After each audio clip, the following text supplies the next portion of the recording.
Dios me lo bendiga, hermanos.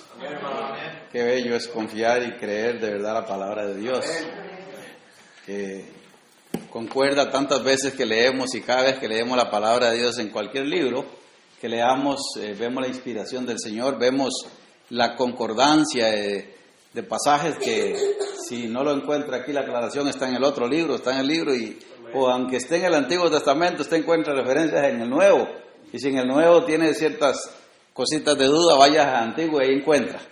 Y ahora prácticamente en lo que estábamos leyendo con el pastor vemos la aclaración de la humildad de nuestro Señor Jesucristo. Muchas veces nosotros los seres humanos usamos palabras de fulano usted es tan humilde, fulana es tan humilde. Hermanos, humilde solamente el Señor Jesucristo, porque se humilló hasta lo más bajo. Y eso es lo que la epístola a los filipenses nos aclaran tanto, y de verdad en cuanto a lo que Jesús hizo por nosotros, y que quién era y no se jactó, ¿verdad? En ninguna manera se podía jactar, o lo hizo de jactarse, en que yo soy esto y el otro, ¿verdad? Como cuando pararon una vez en la Florida, creo que fue, o en California, aquel Macho Camacho, ¿verdad? Y cuando la policía llegó a pedirlos, pero no ves que soy Macho Camacho. Y él dice, ahí no queda, ¿qué me importa que sea Macho Camacho? Yo soy el agente de policía, porque iba borracho y pasado de copas, y a la vez iba huyendo de la policía. Pero la gente muchas veces se jacta por tantas cosas, pero Cristo nunca, como dicen algunas personas, se las echó en decir yo soy Dios y no me puedes tocar, no puedo hacer nada. Y vemos a la luz de la Biblia, estaba pensando yo en esta tarde y meditando, es tanta la humillación que Cristo de verdad demostró, que aun cuando llegó el momento de que estaban allí los apóstoles a su alrededor durmiendo y Jesús orando, y cuando oyen la turba de la gente, inmediatamente que llegan, Jesús dijo, ha llegado la hora. Usted sabe que nosotros pasáramos por una cosa de esas, ha llegado la hora, jamás, porque vivimos siempre en temores, y cuando vimos el peligro nos desesperamos, pero Cristo sabía a lo que había venido, y que lo que iba a hacer era para cumplir en el contenido de lo que la Biblia dice, que vino a cumplir lo que ya se había propuesto de antemano. Y usted no lo puede pensar con la mente carnal, no podemos pensarlo con la mente carnal, solo por lo espiritual que Dios nos da. Y a veces la gente trata de razonar, y ¿cómo sería esto? Es que no existe cómo, es por la gracia del Señor. Así es como nosotros creemos, por la gracia de Dios. Y en esta ocasión, que vamos a seguir entonces en el capítulo 2 de Hebreos, nos daremos cuenta de verdad de la importancia que tiene para nosotros como cristianos haber creído. Y este capítulo 2, usualmente del verso 6 o 5 en adelante, más se le ha titulado como el autor de la salvación, y Jesús de verdad es el verdadero autor de salvación. La promesa nunca se queda a mitad. Dios lo que promete, lo cumple. Dios todo lo que promete en la palabra, aunque a veces lo vemos tan largo, lo cumple. Y a veces hay gente que con tanta pregunta, con tanta duda. Y yo siempre pienso, la importancia de esta epístola, o de esta carta, es de verdad para sacar de dudas a aquellos religiosos que estaban en las congregaciones, o estaban en la congregación, pero seguían como niños, de verdad, pensando siempre, pues aquí hay algo más que hacer. Y así pasa muchas veces. Hay muchas veces que los cristianos ya son viejos en la fe, pero ¿esto es todo? No. Lo importante es que en Cristo somos sellados, que no somos perfectos, en verdad no lo somos, porque todavía estamos en esta tierra, pero encontraremos totalmente la perfección cuando salgamos a toparnos con el Señor en el aire, si es que estaremos vivos, ¿verdad? Y si no, después que ya nos hemos muerto, pero saldremos, quizás será más ventajoso, porque la Biblia dice que saldremos los muertos primero que los que están vivos. Qué interesante, ¿verdad? Pero eso sí dice, no precederemos a los muertos, o sea, no nos quedaremos tirados, sino que también estamos en la promesa que saldremos con el Señor a toparlo en el aire, ¿verdad? Qué día más bello, qué día más de verdad motivador para nosotros vivir de esa esperanza que es tan viva, como dice el apóstol pero también muchas veces. En el capítulo 2, entonces, nos quedamos allí en el 4, en el verso 4, y al llegar a ver estos que siguen, encontramos que los versos, que analizándolos o analizamos en esta manera, hablan de una sumisión completa de Jesús al hacerse un poco menor que los ángeles. Un poco menor que los ángeles. Y como hablaba el pastor acerca de la creencia de los mormones, es tan verídico para ellos que algunos que son muy santificados supuestamente pasan a ser dioses y otros ángeles. Pero nosotros, gracias a Dios, que no creemos en eso. Creemos que seremos con el Señor en su reino cuando saldremos o cuando termine toda la situación de este mundo tan perdido, ¿verdad? Que estaremos mejor que lo que ahora pasamos, porque siempre hay de una manera u otra tragedias. Y por eso es que el apóstol Pablo afirma que estar ausente de este cuerpo es estar con el Señor. No existe un purgatorio para purgar los pecados, no existe una falsa esperanza, sino que es seguridad que tenemos en Cristo el Señor. Vamos a orar. Nuestro Dios, muchas gracias te damos por tu palabra. Muchas gracias te damos, Señor, por la seguridad que tenemos en Cristo. Y muchas gracias por el Espíritu Santo que nos has dado cuando te hemos conocido. Para que, oh Dios, podamos tener de verdad una confianza plena y muy segura. Y a la vez, Señor, poder interpretar tu palabra de acuerdo a la inspiración del Espíritu Santo.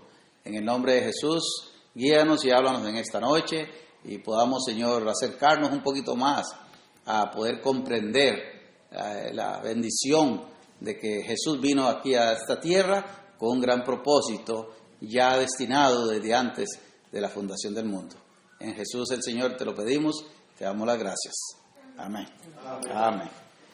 Entonces notamos que en el verso 5 comienza prácticamente con el título del autor de la salvación, porque no sujetó a los ángeles el mundo venidero, acerca del cual estamos hablando. O sea, es tan claro que lo denota el escritor en esta ocasión, que no fue para los ángeles el mundo venidero, y afirma su reino venidero, pero vemos claramente que no hay nada, como algunos lo afirman, y no solamente pudiéramos decir en este caso los mismos mormones. Hay algunas religiones, diríamos, en nuestro tiempo que hablan que un ángel se representó y que esto y que lo otro, y tanto de visiones y tanto de sueños, y siguen con eso todavía en nuestro tiempo. Pero de verdad no hay nada que diga que los ángeles reinarán en el mundo venidero. Nosotros reinaremos, pero con Cristo. Una seguridad.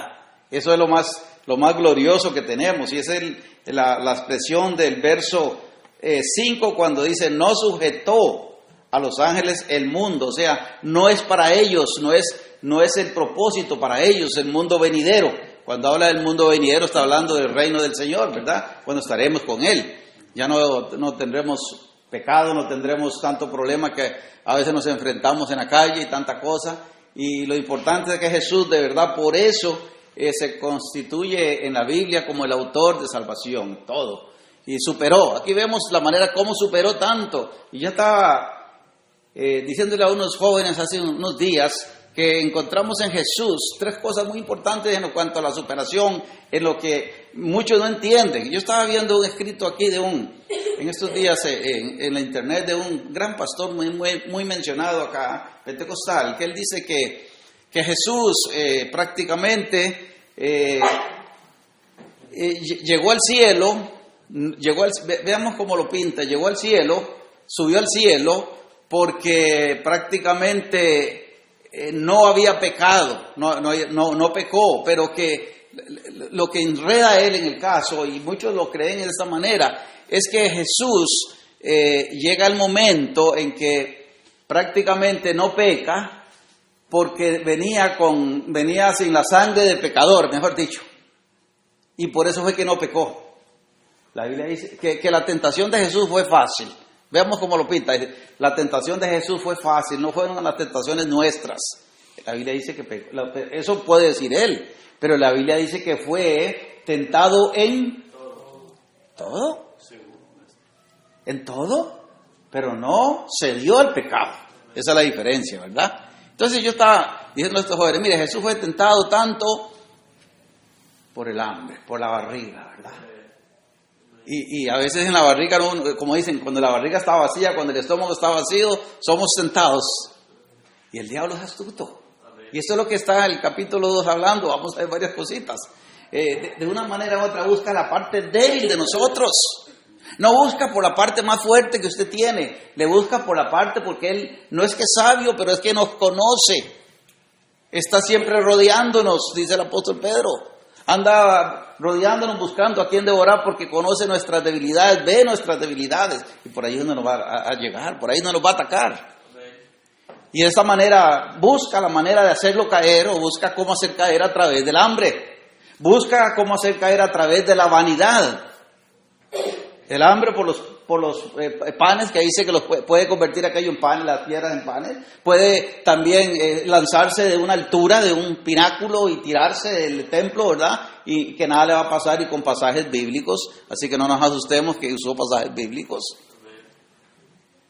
Y la otra, muy clara, después de que no puede por acá, no puede por el otro, entonces le dice el atrevido, sabiendo que a él no le pertenecía el mundo, te daré todo esto que ves, si te inclinas y me adoras, en otras palabras.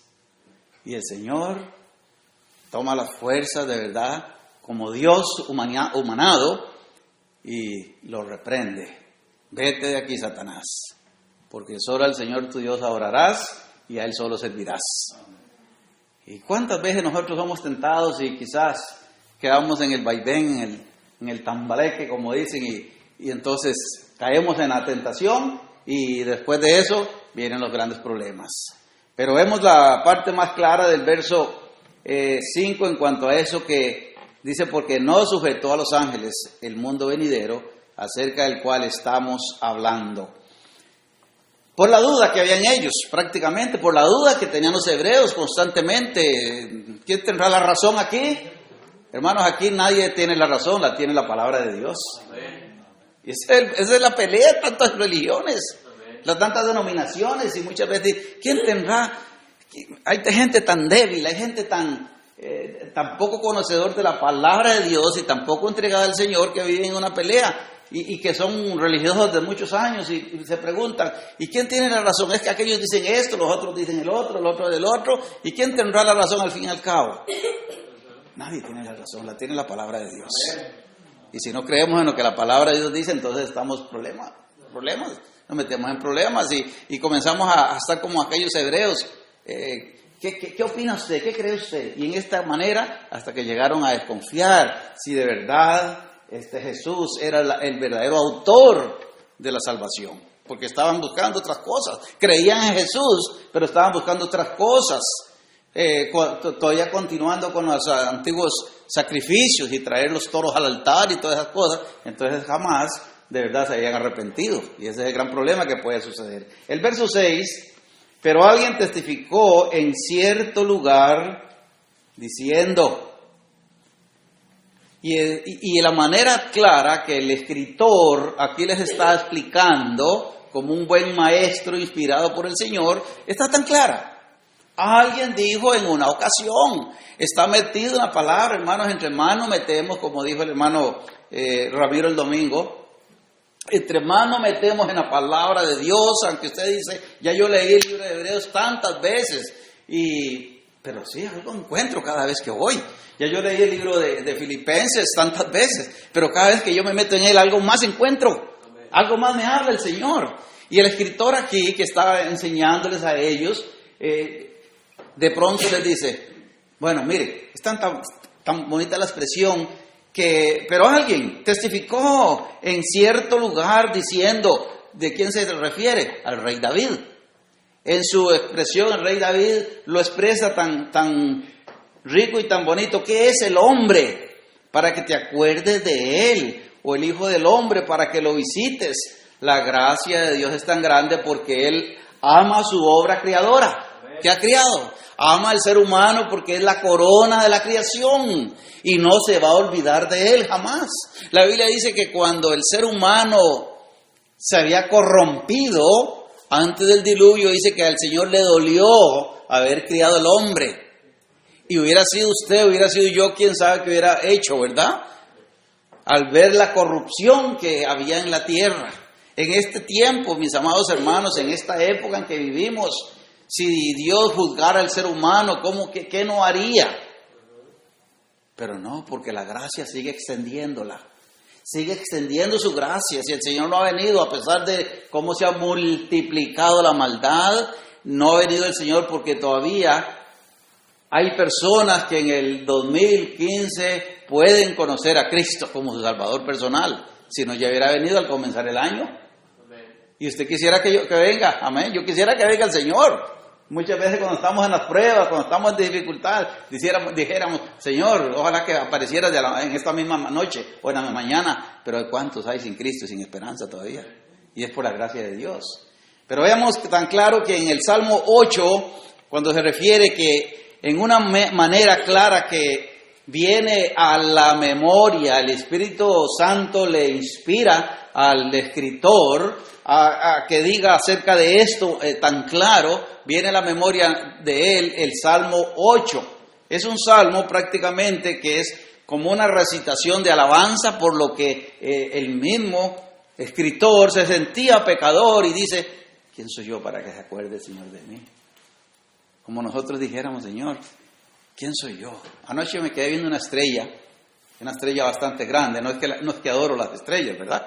Pero me quedé viendo una estrella, le digo, no, salga para que vea qué estrella más bella, grandota, yo no sé si es una que le dicen el lucero o qué, pero tan grande, digo, la maravilla de mi Señor. Amén. Qué precioso, una estrella que ilumina, no es la luna, pero es una estrella, ilumina a pesar de la noche, y eso es la obra de mi Señor, la obra que Él hace para el beneficio de sus criaturas, ¿verdad? Y entonces en el Salmo 8, si tienen conmigo allí el Salmo 8, nos daremos cuenta muy claro de lo que aquí nos da a entender en el verso 3 y el 6. Y vemos tan bonito lo que se refiere acá cuando dice el verso 3 del Salmo 8, cuando veo tus dedos, cuando veo tus cielos, obra de tus dedos, la luna y las estrellas que tú formaste, digo, ¿qué es el hombre para que tengas de él memoria? ¿O el hijo del hombre para que lo visites? Y continúa, le has hecho poco menor que los ángeles y lo coronaste de gloria y de honra, hablando del Señor. Le hiciste señorear sobre las obras de tus manos, todo lo pusiste debajo de sus pies. Práctico, qué expresión más bella, más preciosa cuando habla acerca de esto. Y la expresión es que es el hombre para que cuides, para que te preocupes de él. Y Dios se preocupa por nosotros. Amén. A veces pensamos tal vez cuando pasamos por pruebas en una enfermedad o algo. Yo he visto tantas personas ya muriéndose, le he visto morir, han muerto en mis manos. Y muchas veces he oído a personas, me acuerdo de un señor con cáncer que ya moría y dijo unas palabritas muy extrañas ya en momento de morir y según creyente, ¿verdad? Pero él dio a entender prácticamente que para qué Dios lo había hecho, para sufrir. Pero hermanos, veamos que aquí prácticamente no es esa la expresión. La expresión es, ¿quién es usted? ¿Quién soy yo? ¿Quiénes somos nosotros? Para que, merezco, en otras palabras, que el Señor se fije en mí. Y eso es lo importante, a pesar de la maldad que hay en nuestras vidas en tantas ocasiones, con su gracia Dios siempre nos está mirando. Con su gracia Dios nos levanta. Hay veces que nosotros creemos solamente como en poderes mágicos, pensamos que salí de esta, y yo siempre le hablo a mis hijas acerca de que en todo hay que darle gracias a Dios, porque hay ocasiones, por eso el domingo yo le estaba contando al pastor de que mi hija mayor me llamó una tarde, había pasado por un susto tremendo, y resulta que iba un carro a una tremenda velocidad en la ruta 95 en la Florida, y el carro llevaba detrás otro remolcado, un trocito de esos, una carreta, y la carreta iba tirando para todos lados, le iba dando a todo carro en la calle. Y resulta que ya por último no tenía más y ya le iba a dar a mi hija, pero el carro, no la carreta, sino directamente el carro por detrás. Y ella me metió todo lo que pudo, porque si no ella tenía que darle otro carro. Y de pronto dice que oró al Señor así rápido: Señor, cuídame por favor, cuídame porque necesito de tu poder. Una cosa espantosa para ella. Y ella esperó el golpe. Cuando oyó los frenos que sí agarraron, y dice, el carro frenó y le llegó que casito la tocaba. Porque la hubiera dejado hecha, como dicen, una sardina en medio del otro carro adelante y el que le daba por detrás. Y no pasó nada. Me dice, vi la mano de mi Dios. Pero cualquier otro inconverso dice, qué suerte que tuve. Usted y yo no tomamos de suerte, tomamos de la bendición de Dios. Esa es la diferencia entre nosotros como cristianos, porque Dios nos ama. Y porque el amor de Él es tan grande que aún como eso que vemos acá, el escritor está tan agradecido con el Señor. Y pienso que el Señor le puso en esta manera de dar la bendición, de aclararle a esta gente religiosa que las cosas no eran por casualidad, era por el gran amor de Dios para con nosotros. Y cada capítulo que leemos de los Hebreos y cualquier otro libro, notamos la mano de Dios obrando en nuestras vidas, hermanos. ¿Quién es el hombre para que se acuerde de él? ¿Quién es el hombre para que lo visites? ¿Quién es el hombre? ¿Quién es el ser humano para que de verdad, en otras palabras, te preocupes por él? Es porque el ser humano, o el hombre como vemos acá, ha sido el centro de su creación. Ha sido el centro de la bendición. En Génesis 1 encontramos que el Señor hizo todo. Y cuando hizo todo lo que notamos que hay según la palabra de Dios, hizo al ser humano. No lo hizo primero. Interesante. No lo hizo primero. Lo hizo cuando acabó la obra. Entonces, hubo en otras palabras un acuerdo en la Trinidad, Padre, Hijo y Espíritu Santo. Y vemos la existencia de la Trinidad. Hagamos al hombre conforme a nuestra imagen. Y cuando hizo al hombre, le dio el privilegio de señorear, de ver, ser el dueño prácticamente, el administrador, pero se convirtió en un mal administrador. Ahí está el gran problema, hermanos, en cuanto a la obra que Dios le dio al ser humano. Pero se puede notar, claro, en estos versículos, que el autor vuelve al Génesis, y como vuelve al Génesis, prácticamente donde Dios le dio a Adán el dominio sobre toda la tierra. Pero sin embargo, nótese que aparte de todo esto le dio el dominio, pero abusó del poder, y ese es el problema del ser humano. El verso 7 pasa diciendo, le hiciste un poco menor que los ángeles, lo coronaste de gloria y de honra, le pusiste sobre las obras de tus manos. Y esa es la pura verdad. Qué interesante, un poco menor, es decir, un poco de tiempo fue menor la condición antes, práctica, que lo vemos acá, un poco menor, su condición fue menor que los mismos ángeles, porque prácticamente estaba bajo la promesa del Señor. Verso 8 pasa a dar la aclaración más, pero vemos a aquel que fue hecho un poco menor que los ángeles. Por eso les digo, la Biblia no se contradice. Si en el verso 7 hay una contradicción para algunos, el verso 8 lo va respondiendo. Poco menor que los ángeles, a Jesús, coronado de gloria y de honra a causa del padecimiento de la muerte, para que por la gracia de Dios gustase la muerte de todos. El justo muere por los injustos, para llevarnos a la presencia de Dios. El ser humano perece porque quiere, pero el plan de Dios es tan claro. Muchas veces tratamos de justificar y decir que fulano tal no oyó, que no tuvo tiempo, que no tuvo oportunidad. Y la Biblia está repleta de ejemplos que podemos encontrar. El ser humano, de una manera u otra, tiene en su conciencia de algo de más. ¿Por qué vemos que los indios usualmente buscaban algo a que adorar? ¿Por qué vemos que aún de los primitivos buscaban algo a que adorar? Porque hay siempre un sistema en nuestro ser. Y a veces adorar tal como muchas veces notamos que los indios adoraban la luna, adoraban el sol, pero no adoraban al que hizo la luna y al que hizo el sol. Y nosotros vemos la claridad en cuanto a esto. Y el verso 8 dice que todo lo sujetaste a sus pies, porque en cuanto lo sujetó todas las cosas, no dejó que no sea sujeto a él. Pero todavía no vemos que todas las cosas le sean sujetas. El mundo está lleno de dudas. Hay personas que se dicen tanto ser creyentes viejos, pero todavía siguen repletos de dudas, repletos de preguntas, nunca terminan de preguntar, nunca terminan de creer y viven en el vaivén. Pero el autor aquí declara muy bien que lo que el hombre perdió por la caída y por la desobediencia, Cristo lo conquistó en la cruz. Y claramente nos dice que por su sacrificio en la cruz, Cristo ganó la victoria. Y nosotros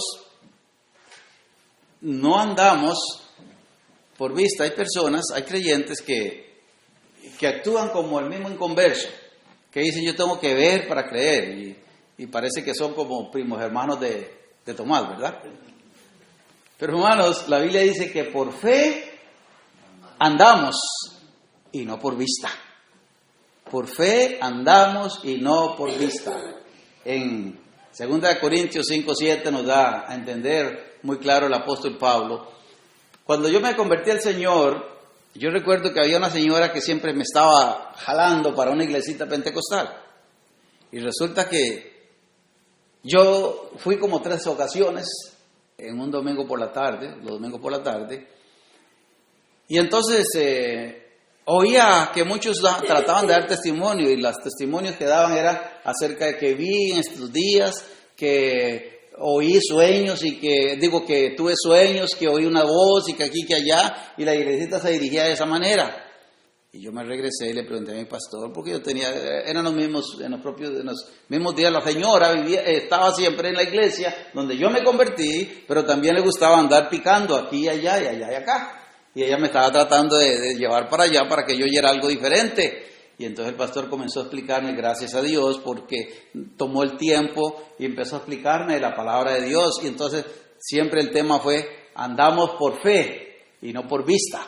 Y el problema es que pensemos, bueno, tal como el verso 8 nos deja allí, si hubieran dudas, pensando, todo lo sujetaste a sus pies, porque en cuanto le sujetó todas las cosas, no dejó que no sea sujeto a él, pero todavía no vemos que las cosas le sean sujetas. Es una realidad.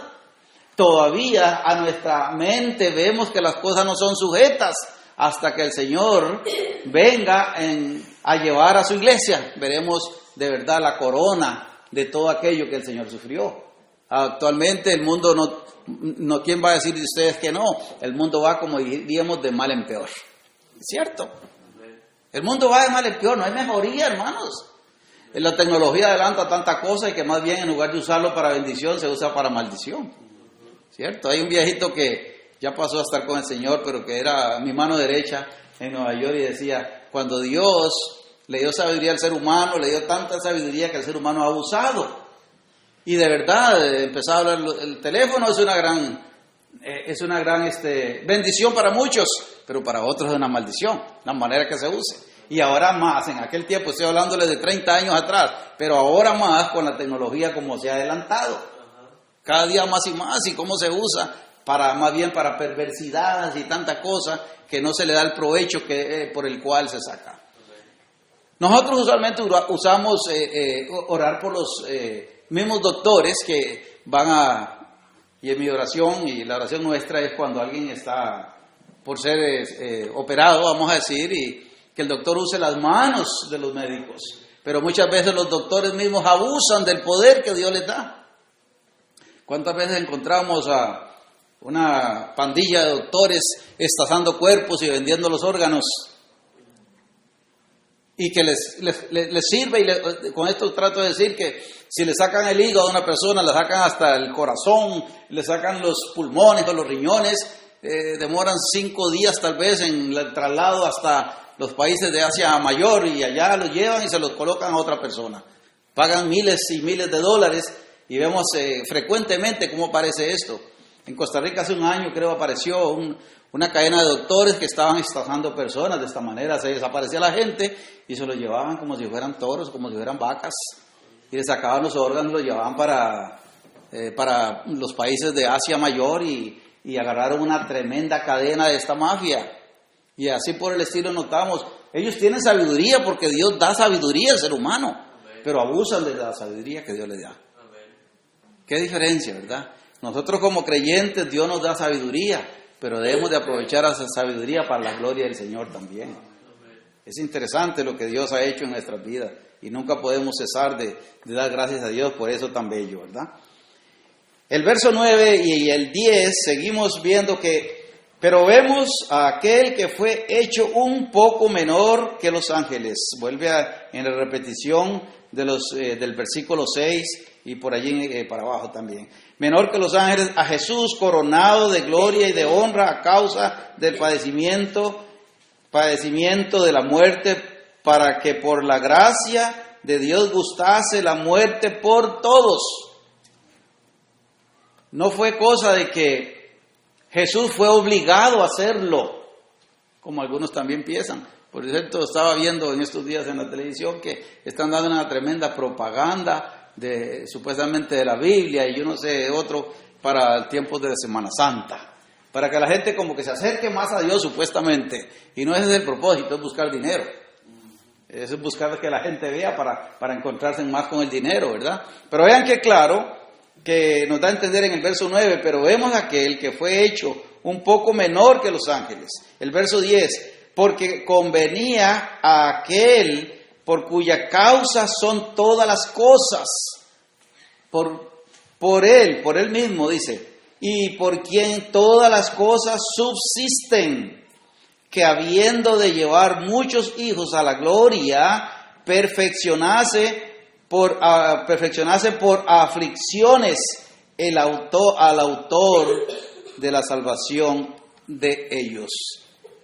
En otras palabras, vemos que las tantas veces que nos habla de sacrificio, tan claro en esta misma epístola, nos da a entender acerca del sacrificio del Señor, cómo. Y prácticamente en estos días en adelante veremos otras partes más donde nos da a entender la claridad que tuvo que el escritor traer a esa comunidad, diríamos, judía, porque todavía estaban llenos, repletos de dudas. Es cierto que muchas veces a nuestras vidas vienen dudas, pero gracias a Dios que en el Señor las podemos superar, porque Dios nos da sabiduría e entendimiento de su palabra. Cristo llega a ser hombre para que muera por los pecadores. Muy claro. Esto es lo que no entendían mucho acerca del verso 10. Cristo llega a hacerse hombre para que muera por los pecadores. Y conviene, dice, que el autor de redención muera. Esa es la expresión práctica de lo que vislumbra la manifestación del mismo escritor en volver al capítulo 8 de los Salmos, cuando él mismo admira, ¿quién es el hombre? Para que tengas de él memoria. ¿Quién es el hombre? Para que se acuerde de él, que a pesar de la rebeldía, a pesar de su terquedad, el Señor todavía espera. Mire, a veces pensamos y oímos a la gente decir, bueno, qué dicha que ese se convirtió porque estaba muy cerquita. Bueno, hermanos, miren, Dios no solamente quiere que los que están cerquita de Él que se acerquen a Él, sino hasta un hombre como Fidel Castro, que aún con su maldad tan anciano y con su maldad por dentro de todo su criminalidad, Dios quiere que Fidel Castro llegue a su presencia. Amén. ¿Sí? No podemos tener un límite de que esta persona, no, porque la gracia de Dios alcanza para todos. Amén. Lo importante es que todos lleguemos al arrepentimiento. Y esa es la pregunta que muchos se plantean. ¿Por qué el Señor no ha venido? Bueno, porque si hubiera venido antes que usted se convirtiera, te hubieras quedado. Amén. Simple. Esa es la respuesta, muy simple y muy chiquita. En otras palabras, el ser inmortal se vuelve mortal. Qué raro, ¿verdad? Parece una contradicción. El ser inmortal, porque dice, no estimó, como dice Filipenses, o no escatimó ser igual a Dios. El ser inmortal deja su reino y viene y se humaniza en este mundo pecador, pero no se contagia, como decía el pastor el domingo, ¿verdad? No se contagia con el pecado, entonces se vuelve mortal, muere, no porque le dio la gana, sino muere para llevarnos a nosotros a su reino. Amén. O sea, Jesús, en otras palabras, diríamos, no es egoísta. Amén. Qué claro, ¿verdad? Qué cosa más bella que podemos darnos a entender acerca de esto, que la muerte de Jesús no fue para beneficiar a los ángeles. Y ellos seguían siempre con cierta tendencia como diríamos, como un reclamo, que los ángeles tenían prioridad, que los ángeles tenían prácticamente respeto, y que los ángeles esto y que lo otro. Pero aquí les da a entender que la muerte de Jesús no fue para beneficiar a los ángeles de ninguna manera, sino para todo pecador que decida creer en Él. Para toda persona, ya no solamente para judíos, ni para griegos, ni para cualquier otra clase de gente, sino para todo el mundo, como dice Juan, el apóstol Juan, para todo el mundo. Y la tendencia era esa, y siempre existía esa necesidad de ellos mismos. Lo que el pastor nos leía es tan claro, y me gustaría leer una vez más en Filipenses capítulo 2, versos 5 y 11, y poniendo atención en esta lectura, de verdad, meditando en ella, vemos la manera clara de la comprensión, y que el Espíritu Santo lo inspira al apóstol Pablo a darnos la aclaración de este siervo humilde. Capítulo 2, versos 5 y 11, nos dice de Filipenses tan claro esto. 5, haya pues en vosotros este sentir que hubo también en Cristo Jesús, el cual siendo en forma de Dios, no estimó el ser igual a Dios como cosa a que aferrarse. O sea, no, yo soy Dios y no me toque nadie, ¿verdad? En la noche esa que fue apresado, no me toque nadie, como dije al comienzo, ¿no? Prácticamente dice la palabra de Dios tan claro, el cual siendo en forma de Dios, no estimó el ser igual a Dios como cosa que aferrarse, sino que se despojó a sí mismo, tomando forma de siervo, hecho semejante a los hombres, estando en la condición de hombre, se humilló a sí mismo, haciéndose obediente hasta la muerte y muerte de cruz. Y por eso, el verso 9, y por lo cual Dios también le exaltó hasta lo sumo, hasta lo más sumo, hasta lo más alto, y le dio un nombre que es sobre todo nombre, para que en el nombre de Jesús se doble toda rodilla de los que están en los cielos y en la tierra y debajo de la tierra, y toda lengua confiese que Jesucristo es Señor, para la gloria del Padre. Aquí no hay rey, no hay poderoso en la tierra que pueda decir que por su dinero, que por su reino que tenga, no necesito humillarme.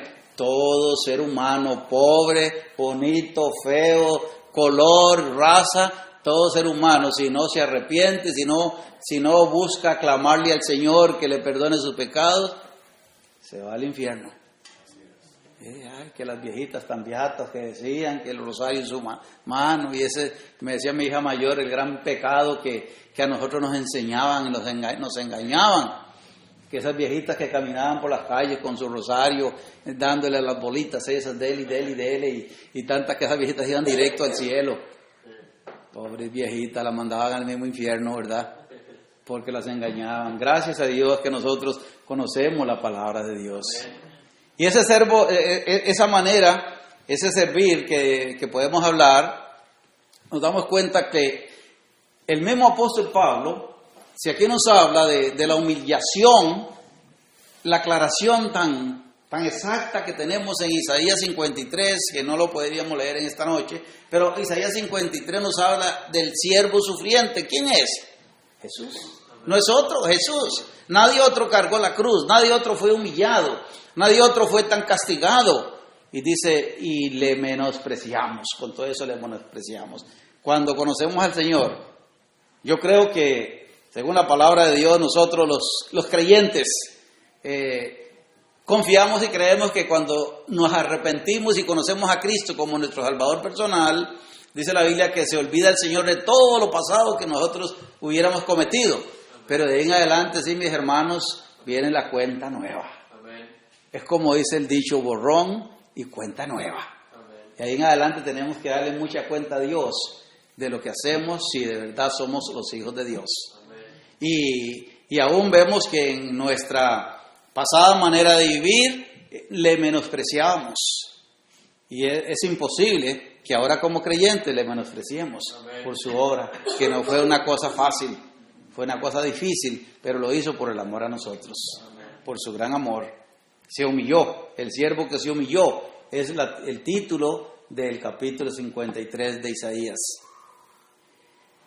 Versos 11 y 13 dice que en la manera tan clara de que porque el que santifica a los que son santificados, de uno son todos, por lo cual no se avergüenza de llamarlos hermanos. A pesar, como decía el hermano Ramiro el domingo, a pesar de nuestra impiedad, de nuestra suciedad como fuimos, el Señor no se avergonzó de acogernos a su reino ya.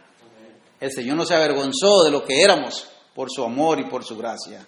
Es la unidad de nuestra fe. Jesús se hizo ser humano, se hizo hombre, nació como lo sabemos muy bien en qué manera nació, pero vivió apartado del mal, fue la diferencia. Estaba pensando lo que decía el pastor hace unos días de este tipo de religión que existe ahora, que usted puede darse cuenta que la vida puede ser una vida cristiana y andar como anda el mundo. O sea, como dicen algunas personas, darse un chance, ¿verdad? Darse una oportunidad, tomar unas vacaciones. Y entonces la idea de ellos es que Jesús tomaba tiempo con los discípulos, como dicen los puertorriqueños, para janguear, para echar chistes. Y eso no es lo que la Biblia dice en ningún momento. Tratan de una manera u otra, por eso les decía hace unos días de que hay una iglesia allá en Costa Rica que le llaman la iglesia de los resentidos, porque ellos no aguantan disciplina, ellos viven, y ese tipo de personas que hay en iglesias grandes, que ellos siempre quieren estar, como dicen vulgarmente, con una patita acá y con la otra patita allá, ¿verdad?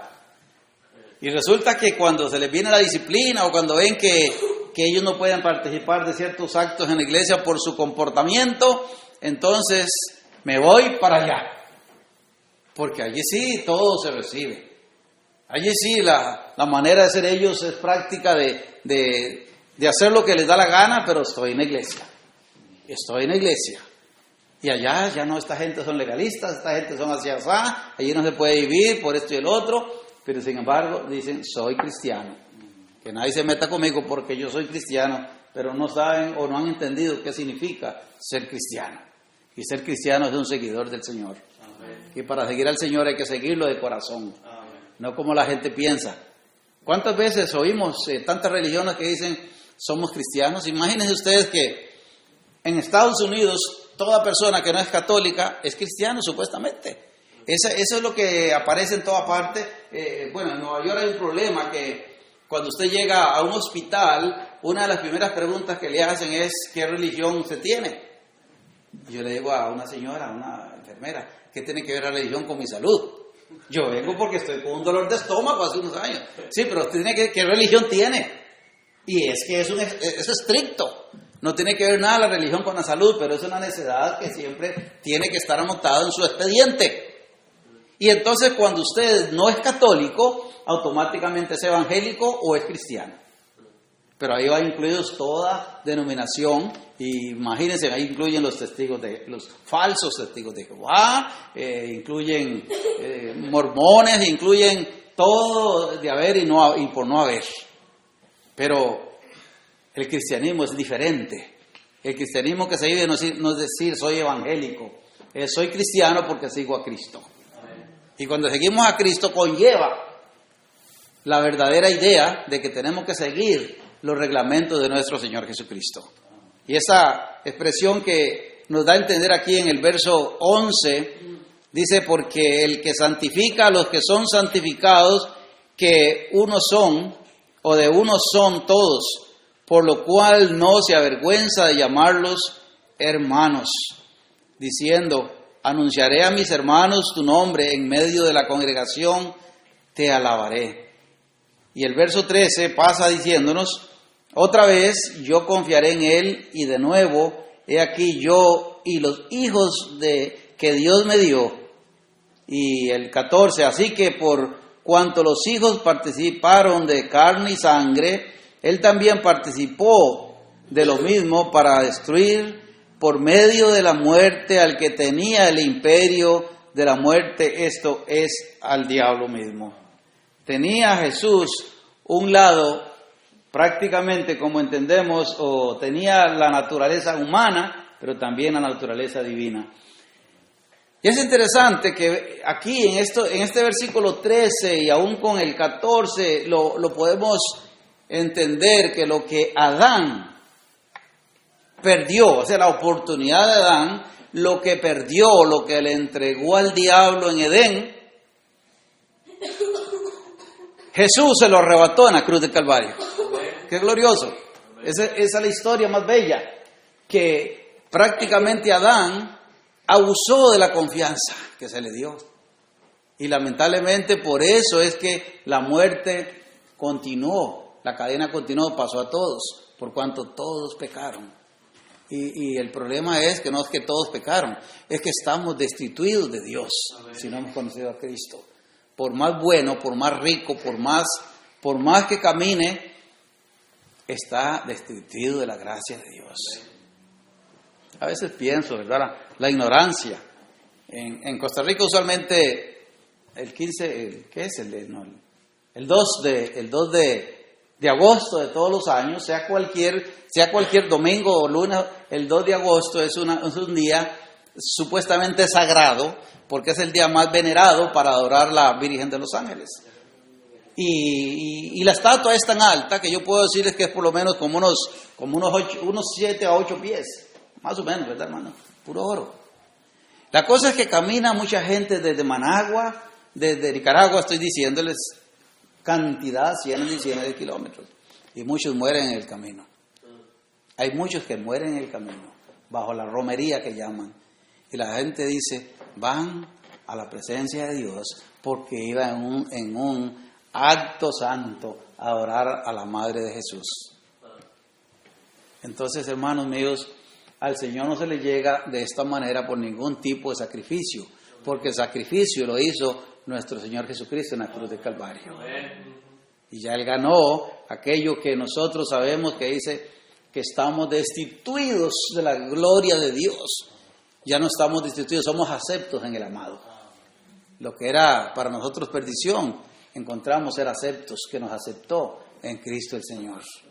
Es motivo de glorificar al Señor y de verdad, como le decía aquí el escritor, de alabar al Señor por la gloria y por la obra redentora. Para terminar con los últimos versículos, vemos que el 15 dice, y librar a todos los que por el temor de la muerte estaban durante toda la vida sujetos a servidumbre, esclavos.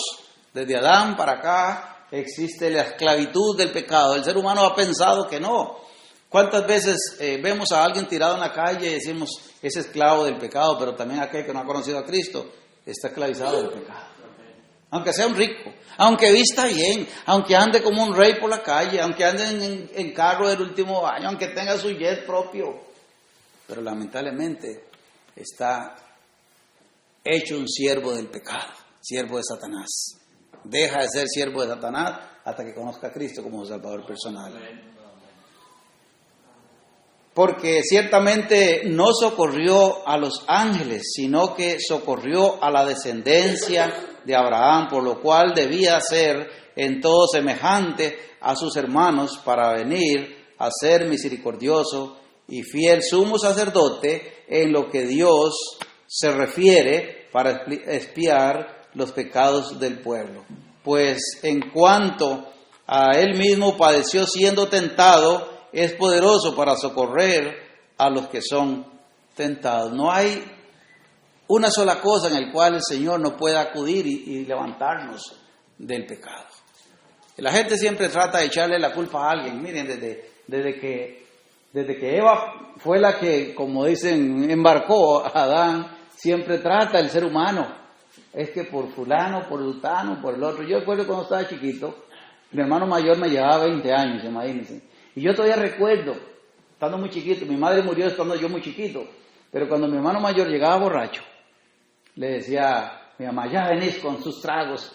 Y entonces inmediatamente mi hermano decía, es que Rubén tuvo la culpa, porque él me llevó a tomar licor, era el vecino. Y ya papá acudía, mi papá decía, no hay Rubén, aquí es usted que es un borracho. Y que mi hermano le dijera, estando borracho, que era borracho, se ponía pero bien enojado. Y ahí venían las peleas de ellos. Y es el ser humano que siempre ha buscado decir, por fulano, por sutano, me pasó esto, por aquella me pasó. Siempre ustedes verán que nos echamos la culpa unos a otros, porque lo heredamos de Adán y de Eva. Echarle la culpa a otro y no nos sentimos culpables de aquello. Y esto es lo que concluye prácticamente. Pero vemos que cuando estamos en Cristo, nuestra relación con Él es única y que nunca va a cambiar. No hay tal de que la salvación se pierde. Por eso lo remacha, como diríamos, aquí lo remacha tan claro que el Señor nunca nos va a rechazar si somos sus hijos. Los que nacemos en una misma familia, hablando de la familia de hermanos carnales, ¿verdad? Si nacemos en una misma familia, siempre seremos hermanos. No vamos a dejar de ser hermanos si nacemos en la misma familia, aunque se peleen, se pongan apodos, se critiquen, el papá no quiere a uno o quiere uno más que al otro y esa situación, pero siempre vamos a ser hermanos. Su padre sigue siendo su padre y su madre sigue siendo su propia madre. Y que aunque su conciencia en dicha relación cambie, lo natural es que somos o siguen siendo hermanos. ¿Cuántas ocasiones oímos decir, yo no quiero ser más hermano de aquel, y lo llevan hasta la corte y todo eso? Puede pasar lo que sea, pero la naturaleza de ellos siguen siendo hermanos. Y eso es lo que el Señor da a entender, que cuando Él nos perdona, si le pedimos perdón, pasamos a ser hermanos de nuestro Señor. Amén. Y por eso nos llamamos hermanos en Cristo. Amén. Qué glorioso, ¿verdad? Qué bendición. Amén. Se menciona muy claro en esta ocasión que terminamos acá fuerzas que nos pueden impedir la realización de las maravillosas cosas que son nuestras en Cristo. Esta es la muerte. Somos mortales, todos morimos en un hecho real. Tenemos un enemigo que es el diablo. El diablo, Satanás, el traidor, nunca tuvo el poder de dar vida, pero sí el poder de mandar a personas a morir. Porque él, dice la palabra de Dios muy claro, Satanás no vino sino es para destruir, matar, porque es un ladrón. Pero Jesús dice, yo he venido para que tengan vida. Aquí no hay duda ninguna, mis amados hermanos. Es una de las cosas que yo alabo al Señor y glorifico al Señor. Y digo, vale la pena servir al Señor. Porque yo he venido para que tengan vida. Y no paro allí, sino para que la tengamos en abundancia. Si nosotros no nos cogemos del Señor cuando vienen las pruebas, es porque no queremos. Pero si nos cogemos del Señor, de verdad, y nos agarramos de Él en momentos difíciles, tenemos la victoria, porque es en Cristo. Y sin Cristo no hay victoria. Y así lo acaba, ¿verdad? Lo que Adán le entregó a Satanás, como le vuelvo a repetir en el Edén, Jesús se lo arrebató en la cruz del Calvario. Y aunque el diablo se enoje, y aunque el diablo nos persiga, tenemos que continuar proclamando que en Cristo hay salvación. Vamos a orar. Muchas gracias te damos, nuestro Dios, por este momento tan bello que podemos aún proclamar y continuar proclamando la sangre preciosa de Cristo, la salvación que tenemos en Cristo y el perdón de pecados. Pedimos, Señor, por esta congregación que nos una más día tras día, porque somos hermanos y hermanos en Cristo. Que nos dé la verdadera entrega para que podamos discernir siempre cuando el enemigo nos quiera atacar. Y de esta manera seremos victoriosos, porque todo lo podemos en Cristo que nos fortalece. Bendícenos nuestro Dios y permita que seamos verdaderamente creyentes, pero creyentes en tu palabra. En el nombre de Jesús te damos las gracias. Amén.